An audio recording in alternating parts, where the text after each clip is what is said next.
Hello everyone, are के study में आप सभी का स्वागत है। दोस्तों, आज हम लोग पढ़ेंगे महत्तम समापवर्तक यानी कि हाईएस्ट कॉमन फैक्टर। सबसे पहले आपको बता दें, यदि जो बच्चे अगर महत्तम समापवर्तक जानना चाहते हैं तो सबसे पहली बात आपको ये पता होना चाहिए कि विभाज्यता का नियम क्या होता है। विभाज्यता का नियम का मतलब ये होता है कि कोई भी संख्या को हम देख के कैसे बता सकते हैं कि ये संख्या किसी छोटी संख्या से विभाजित होगी अथवा नहीं। जैसे मान लीजिए अगर हम बात करें कोई संख्या लेके, जैसे 12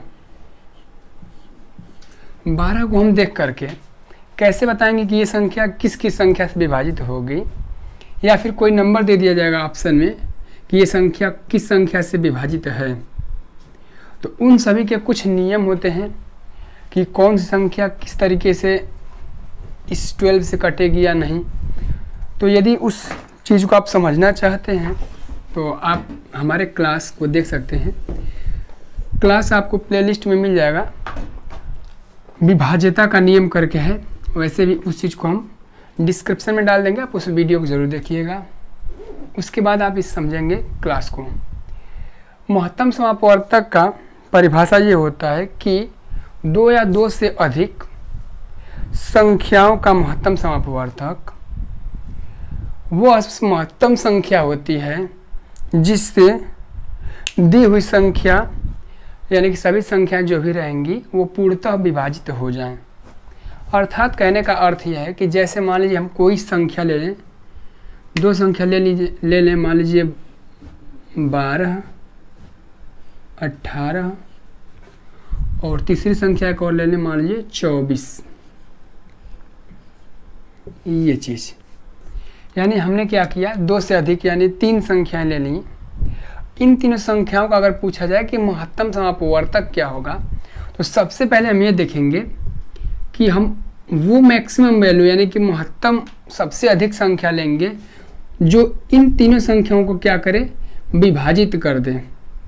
जैसे अगर सपोज करें, अगर इन तीनों में से हम सोचेंगे अगर कोई संख्या 2 ले लें, जब 2 लेंगे तो 2 से हमारा क्या होगा, 12 कट जाएगा यानी विभाजित हो जाएगा, और 2 से आपका 18 भी विभाजित हो जाएगा, और 2 से 24 भी विभाजित हो जाएगा। किंतु अगर इससे बड़ी कोई संख्या लें यानी 2 से भी बड़ी कोई संख्या लेके चेक करें कि क्या ये संख्या इन तीनों जो संख्या लेंगे क्या वो संख्या इन तीनों को विभाजित करेगी अथवा नहीं। तो अगर हम 2 से बड़ी संख्या अगर 3 लेके चेक करेंगे तो क्या होगा, 3 से भी आपका संख्या विभाजित हो जाएगा, और 3 से 18 भी कट जाएगा, और 3 से 24 भी कट जाएगा। इसी प्रकार इससे बड़ी हम संख्या लेंगे, अगर हम 4 लेंगे तो हम देखेंगे कि 4 से जो है आपका 12 तो कट जाएगा, और 4 से 24 भी विभाजित हो जाएगा, किंतु जो 18 है वो आपका क्या होगा, विभाजित नहीं होगा। इसी प्रकार हम चेक करेंगे, लेकिन हमें वो मैक्सिमम वैल्यू यानी कि वो अधिकतम संख्या लानी है जिससे तीनों संख्याएं क्या हो, विभाजित हो जाए।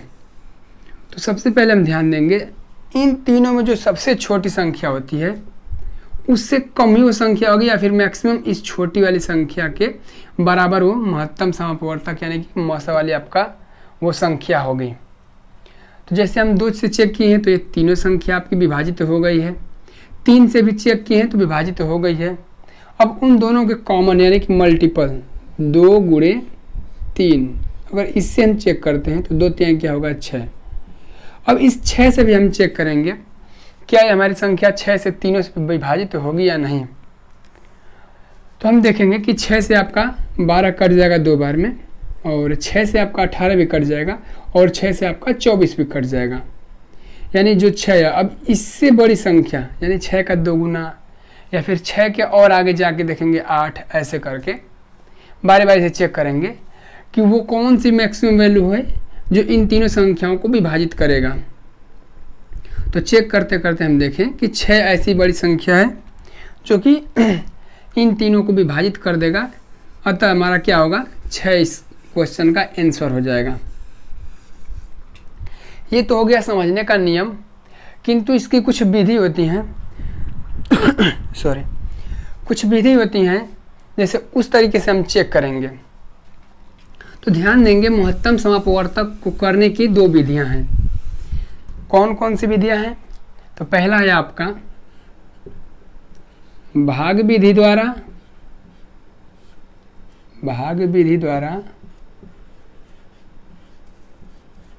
और दूसरा है आपका गुणनखंड विधि द्वारा। गुणनखंड विधि द्वारा यानी मौसा यानी करने की 2 विधियां हैं। पहला भाग विधि द्वारा, दूसरा गुणनखंड विधि द्वारा। बारी बारी से इन दोनों विधियों को हम समझेंगे। पहला जो है हमारा भाग विधि द्वारा, क्वेश्चन आपका यही रहेगा, इसको हम पहले चेक करते हैं भाग विधि से। तो जब भी हम भाग विधि से किसी भी संख्याओं का अगर मौसा करने जाएंगे तो सबसे छोटी संख्या लेंगे। जैसे अगर 3 अंक की आपकी संख्याएं दी हुई हैं तो इन तीनों में सबसे छोटी आपकी संख्या क्या होगी? वो है आपका 12। तो 12 को हम पहले लिख लेंगे और उसके बाद उससे जस्ट बड़ी संख्या या फिर सबसे बड़ी संख्या, हम इन दोनों में से किसी एक को उतार लेंगे। तो सबसे पहले हम क्या करते हैं? 18 को उतार लेते हैं, ये चीज। अब चेक करेंगे कि 12 से आपका 18 कै बार में भाग जाएगा, यानी कि 12 से कै बार में जाएगा। तो हम देखेंगे 12 एकमा 12 और 12 दूना के 24 यानी अधिक हो जाएगा। हमें क्या करना है? 18 से कम ही रखना है। इस प्रकार हम क्या करेंगे? सिर्फ और सिर्फ एक बार लेके जाएंगे। तो 12 एकमा होगा आपका 12। यहाँ से क्या करते हैं? हम घटाते हैं। तो 18 में से जब आप 12 घटाएंगे तो यहाँ पे आपको बचेगा 6। जितना शेषफल बच रहा है इसको हम क्या करेंगे? अब इसका फिर से जो संख्या बची हुई है, यानी कि इन तीनों में से 2 संख्या तो हमने ऑलरेडी ले ली, एक छोटी वाली और उसके जस्ट बड़ी वाली। अब इसके बाद जो सबसे बड़ी बची है संख्या यानी कि 24, इसको यहाँ पे हम फिर से इस बचे हुए शेषफल में भाग करेंगे। अब 6 का पहाड़ा क्या बार पढ़ेंगे कि आपका 24 आए, तो हम देखेंगे कि 4 बार में आपका क्या होगा? 6 चौको 24 आ जाएगा। यानी अब क्या हो गया? आपका पूर्णतः संख्याएं कट गई, कुछ भी शेषफल नहीं बचा। तो जिस संख्या से लास्ट संख्या से पूरा कटेगा वही हमारा क्या होगा? उस संख्या का HCF हो जाएगा, यानी कि हाईएस्ट कॉमन फैक्टर, अर्थात महत्तम समापवर्तक हो जाएगा। तो इस तरीके से हम क्या करते हैं? भाग विधि द्वारा हल करते हैं। अब सेकंड है आपका गुणनखंड विधि द्वारा। तो गुणनखंड विधि में क्या होता है कि हम इन दोनों संख्याओं का 3 संख्या दी हुई है, तो इन तीनों संख्याओं का हम फैक्टर करेंगे। अब जरा सोचिए, देखिए कि फैक्टर कैसे करते हैं। तो इन तीनों संख्याओं को, जैसे सबसे पहले हमें 12 का फैक्टर करना होगा।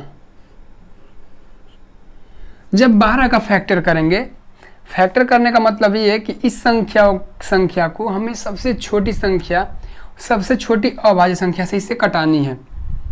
तो चूंकि हम 1 से तो चेक कर नहीं सकते, क्योंकि यदि हम 1 से चेक करेंगे तो क्या होगी? संख्या फिर से हमारा 12 बार में ही 12 आएगा और फिर हमारा ऐसे ही 12 उतर जाएगा, तो कोई फायदा नहीं होगा। इसलिए हम क्या करेंगे? सबसे छोटी संख्या 2 से चेक करेंगे। जब आप 2 से चेक करेंगे तो 2 का कै बार पहाड़ा पढ़ेंगे कि 12 है, तो ये आएगा आपका 6 बार में। अब चूंकि हमें पता है कि जो 6 है ये भी आपकी सम संख्या है, तो ये भी क्या होगा? आपका फिर से 2 से डिवाइड होगा, क्योंकि हमें पता है कि जो भी संख्याएं अगर सम होती हैं तो वो श्योर है कि 2 से डिवाइड होगी। इसलिए हम क्या करेंगे? 2 को फिर से डिवाइड करेंगे 6 को। तो 2 का टेबल क्या बार पढ़ें कि 6 आए, तो आएगा आपका 3 बार में। अब लास्ट में हम क्या करेंगे? चूंकि 3 हमारी अभाज्य संख्या है तो ये स्वयं से कटेगी, इसलिए हम क्या करेंगे? इसे 3 से कटा देंगे और 3 कम हो जाएगा 3। जब लास्ट में 1 आ जाएगा तो इस संख्या को हम छोड़ देंगे। इसके बाद इसकी अगली संख्या यानी कि 18 को लेंगे।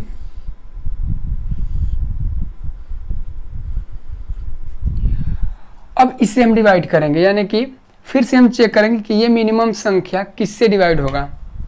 तो अभी हमें पता है कि ये भी संख्या क्या है? सम है।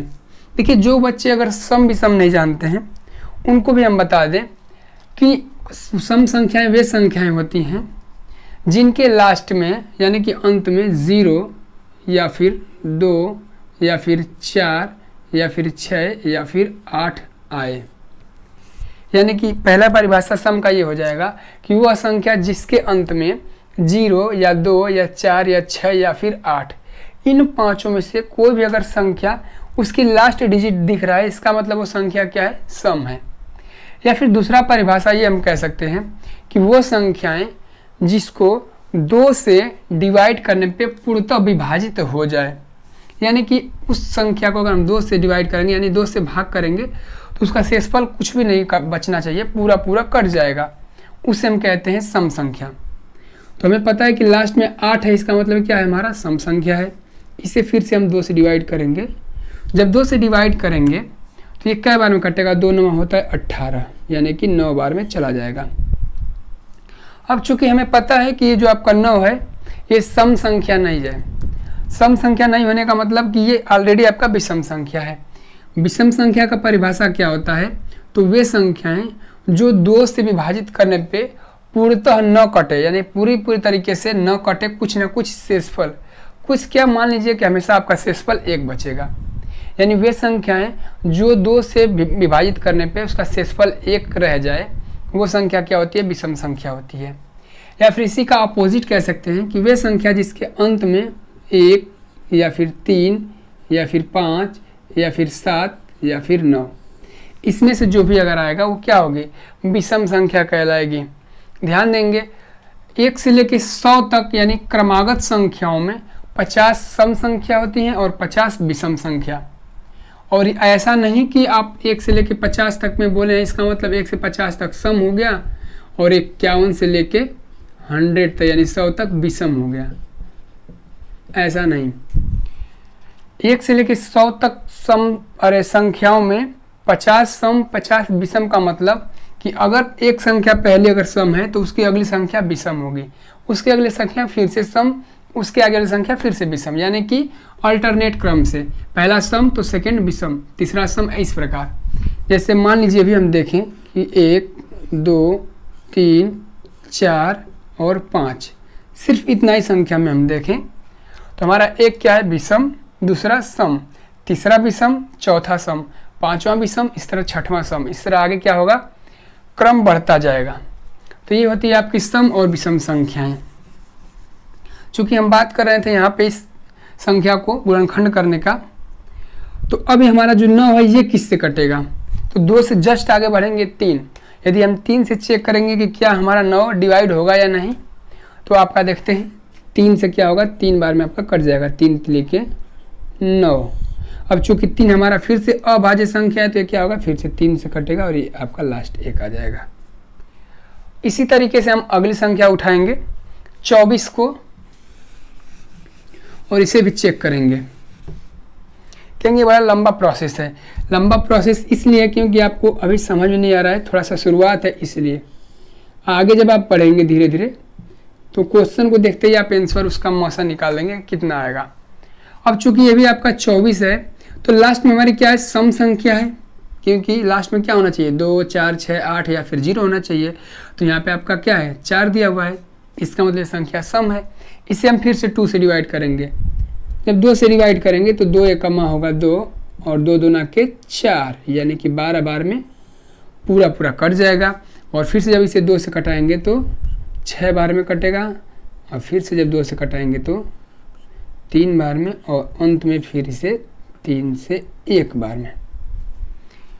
अब क्या है, इन तीनों संख्याओं का गुणनखंड हमने कर दिया, 12 का, 18 का और 24 का। चूंकि हमें निकालना है इस संख्या का HCF यानी कि मौसा, तो इसका मौसा क्या होगा, ध्यान से देखिएगा।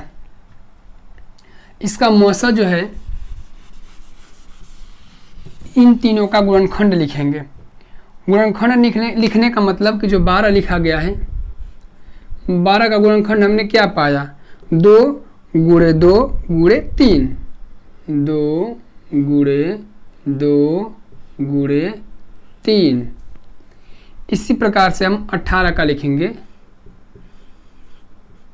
18 का हो जाएगा 2 गुणे 3 गुणे 3, 2 गुणे 3 गुणे 3।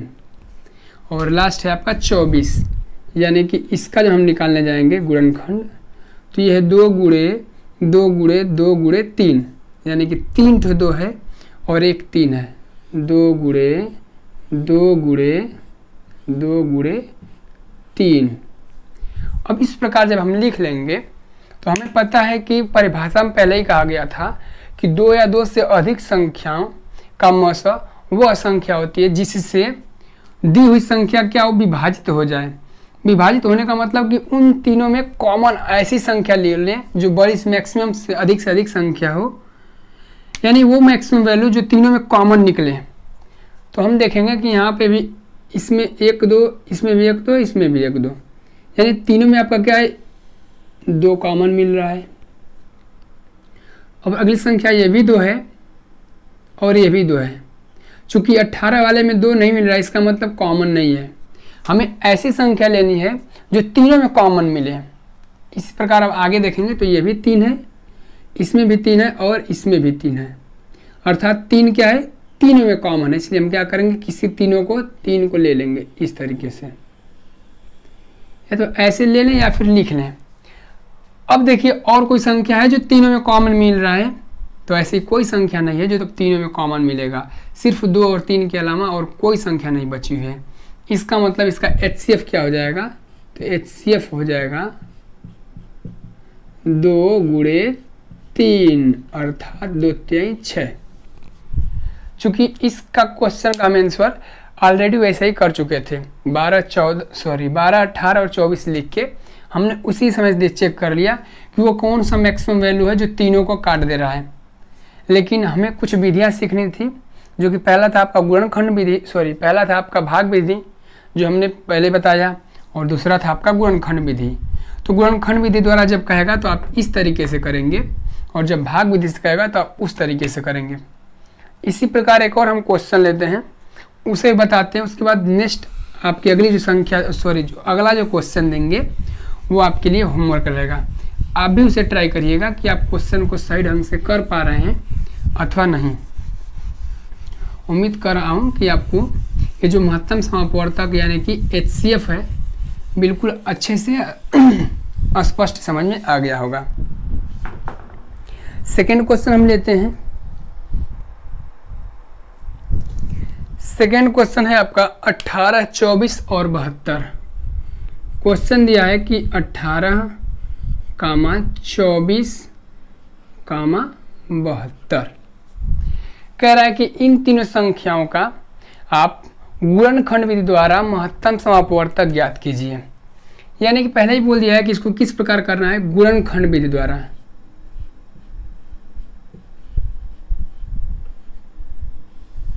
चूंकि हम लोग अगर आप जब क्वेश्चन करेंगे तो आपके पास ऑप्शन दिया होगा, तो आप कोई भी विधि द्वारा करिए, आपका ऑप्शन जो रहेगा उसको ट्रिक कर देंगे।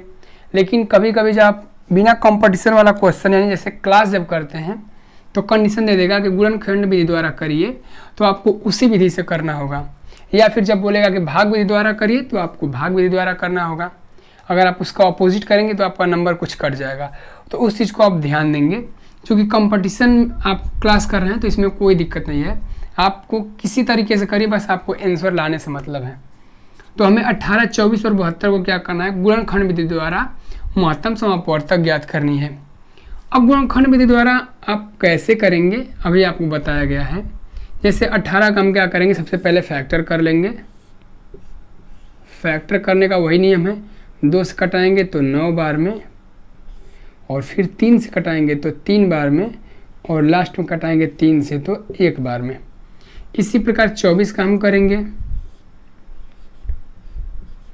2 से कटाएंगे तो 12 बार में, और फिर 2 से कटाएंगे तो 6 बार में, और 2 से कटाएंगे तो 3 बार में, और लास्ट में 3 से कटाएंगे तो 1 बार में। उसके बाद अगली संख्या यानी कि 72। अब इससे जब आप कटाएंगे, चूँकि थोड़ा सा संख्या बड़ा दिख रहा है तो भी घबराना नहीं है। अभी आपको बताया गया कि यदि लास्ट में आपकी संख्या सम है, इसका मतलब वो श्योर 2 से डिवाइड होगा, यानी 2 से कटेगा। 2 से कटाने जाएंगे तो 2 का पहाड़ा कब पढ़ें कि 7 आए, तो 7 तो नहीं आएगा, लेकिन 7 से कम 6 आएगा। तो हम क्या करेंगे, 2 का पहाड़ा पढ़ेंगे 3 बार, 2 तिहाई 6। चूँकि यहाँ पे 6 नहीं है 7 है, इसका मतलब जो इसका एक कैरी है यहाँ पे चला जाएगा तो 2 के आगे 1 आ जाएगा, अर्थात ये 12 हो जाएगा। अब 2 का पहाड़ा क्या पढ़ें कि 12 आएगा, तो आएगा आपका 6 बार में, 2 6 का 12, यानी कि 36 बार में आपके क्या होगी, 72 कट जाएगा। और फिर लास्ट में आपका सम संख्या, इसका मतलब ये भी 2 से कटेगा। इसे भी जब जाएंगे 2 से कटाने के लिए तो 2 का पहाड़ा क्या पढ़ें कि 3 आए, तो 3 नहीं आएगा, लेकिन एक बार में 2 1 कमा 2 आ जाएगा। इसका फिर एक कैरी यहाँ पे हो जाएगा, यानी कि 1 और 6 मिलके 16। अब 2 का पहाड़ा क्या पढ़ें कि 16 आएगा, 2 8 होता है 16। और लास्ट में कटाएंगे तो 2 से 9 बार में, और 9 को हम कटाएंगे 3 से, तो 3 3 के 9, और फिर से 3 से 1 बार में। अब ये जब आप गुणनखंड कर लिए तो इन तीनों का क्या करेंगे, उस तरीके से लिखेंगे, यानी प्रसार करेंगे जैसे हम पहले किए थे। 18 का कितना आया था, तो ये है 2 गुणे 3 गुणे 3। इसी प्रकार 24 का तो 2 गुणे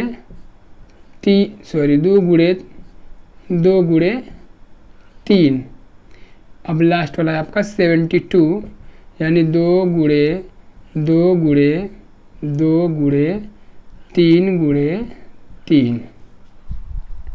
अब इसमें भी हम बारी बारी से चेक करेंगे कि कितने संख्याएं आपकी हैं जो कॉमन मिल रही हैं। तो आप देखेंगे कि इसमें भी क्या है, 3 तो 2 मिल गया कॉमन,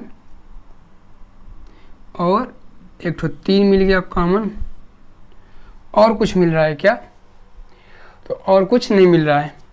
इसका मतलब क्या हो जाएगा हमारा, 2 3 6, यानी कि 2 गुणे 3 क्या हो जाएगा, इन दोनों संख्याओं तीनों संख्याओं का मौसा हो जाएगा आंसर, यानी फिर से हमारा क्या हो गया, आंसर 6 ही आ गया। तो इस तरीके से जब गुणनखंड विधि पूछेगा तो हम इस तरीके से करेंगे, और जब भाग विधि से पूछेगा महत्तम समापवर्तक तो आप उस तरीके से करेंगे।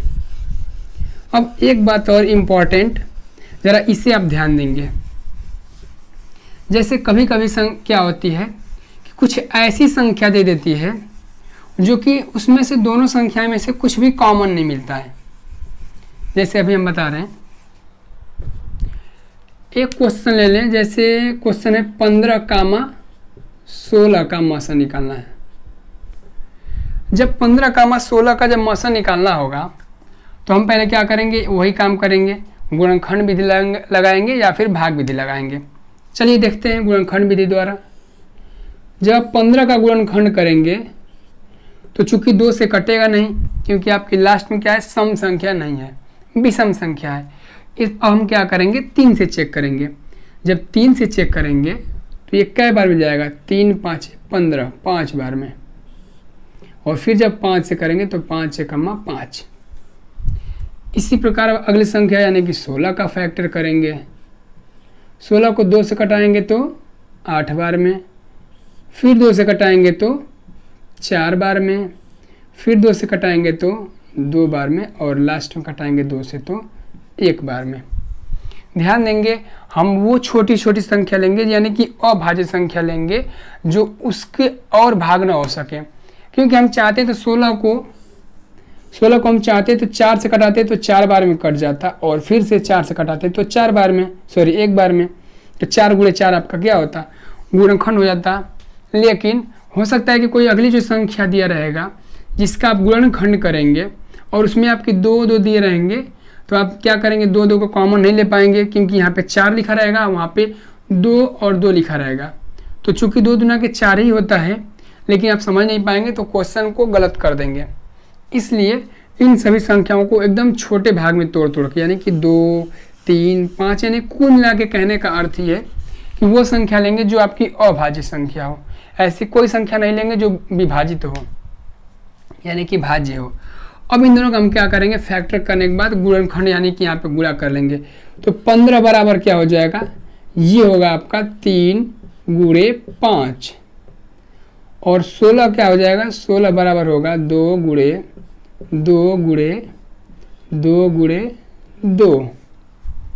अगर आपसे पूछा जाए कि बताइए इन दोनों संख्याओं का मौसा क्या है, तो अब आप समझ नहीं पाएंगे, क्योंकि अभी आपको बताया गया था कि जो भी संख्या दिए रहेंगे उनका फैक्टर करने के बाद दोनों में क्या कॉमन मिल रहा है उसे क्या करेंगे, ले लेते हैं, वही हमारा क्या होता है, HCF हो जाता है। चूंकि यहाँ पे दोनों में से कुछ भी कॉमन नहीं मिल रहा है, ध्यान से देखिए, यदि इसमें 3 है तो इसमें 3 नहीं है, इसमें 5 है तो इसमें 5 नहीं है, और इसमें सारे 2 हैं तो इसमें भी कोई 2 नहीं है। तो इसके लिए हम क्या करेंगे, ध्यान दीजिएगा, क्योंकि हमें पता है कि जब भी अगर कोई संख्या का गुणा किया जाए तो उसमें हम 1 से गुणा करेंगे तो कोई फर्क नहीं पड़ेगा। इसमें भी गुणा कर सकते हैं 1 का और इसमें भी गुणा कर सकते हैं 1 का, समझने के लिए, याद करने के लिए। नहीं तो ये जान लीजिए, सिंपल ये नियम होता है कि अगर कोई संख्या, ऐसी संख्या दी हो जिसमें कुछ भी कॉमन न मिले, उसका हमेशा क्या होता है, महत्तम समापवर्तक 1 होता है। तो या तो हम उस तरीके से समझ लें, या फिर ये जान लें कि इस संख्या में 1 से गुणा करेंगे तो कोई फर्क नहीं पड़ेगा और दोनों में क्या है, 1 कॉमन है कि नहीं है। तो ऐसे आंसर निकाल लें।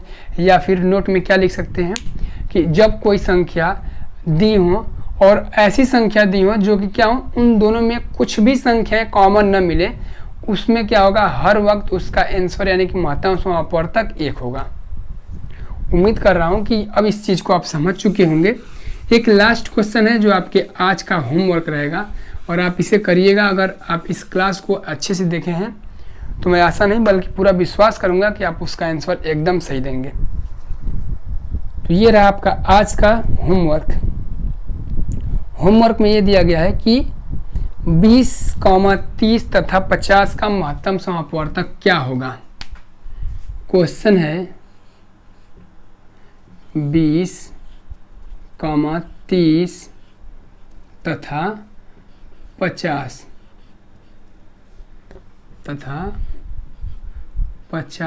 का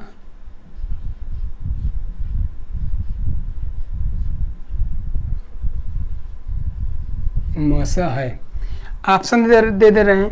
पहला आपका ऑप्शन है 5, यानी कि ए ऑप्शन है 5 और बी ऑप्शन है 10 और सी ऑप्शन है 15 और डी ऑप्शन है 17। इन चारों ऑप्शन में से आपको कोई जो आपको सही लगे, यानी जो आपका आंसर सही लगे, उसे ट्रिक करिएगा। उम्मीद करूंगा कि आप इसका आंसर सही देंगे। फिर मिलेंगे नेक्स्ट वीडियो में, तब तक के लिए आपको ऑल द बेस्ट।